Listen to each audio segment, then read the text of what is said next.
বন্ধু, একটা কথা কত, মানুষ আসলে বড় হয় কি দিয়া? বন্ধু, তুই যে প্রশ্নটা করছো, এই প্রশ্নের উত্তর খুঁজতে গিয়ে অনেক মানুষ জীবন পার করে দেয়। আসলে বন্ধু, কেউ বলে টাকা, কেউ বলে ক্ষমতা, আবার কেউ বলে পরিচয়। তুই কি বলো? আমি বলি মানুষ বড় হয় তার ব্যবহারে। টাকা দিয়ে মানুষকে পাশে রাখা যায়, কিন্তু মানুষের মন জয় করা যায় না। আমি তো দেখি বন্ধু, সমাজে যারা বেশি ভালো ব্যবহার করে তারাই বেশি কষ্ট পায়। বন্ধু, কষ্ট পায় সত্যি, তবুও ভালো মানুষ হওয়া ছেড়ে দেওয়া উচিত না। কারণ খারাপ মানুষের মতো হয়ে গেলে মানুষ আর মানুষ থাকে না। আচ্ছা, তাইলে মানুষের সবচেয়ে বড় ভুল কোনটা? শোন বন্ধু, কিছু মানুষ মনে করে কি জানো, সময় সবসময় একরকমই থাকবে, তাই তারা মানুষকে ছোট করে, অপমান অপদস্থ করে। অথচ তারা মনে করে না সময় বদলাতে এক মুহূর্তে সময় লাগে না।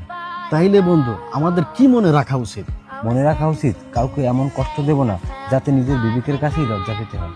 কারণ টাকা, ক্ষমতা, পরিচয় সবই একদিন শেষ হয়ে যাবে, কিন্তু মানুষের সাথে করা ভালো ব্যবহার ও দেওয়া কষ্ট, এই দুটো জিনিসই মানুষের জীবনে সারা জীবন বেঁচে থাকে।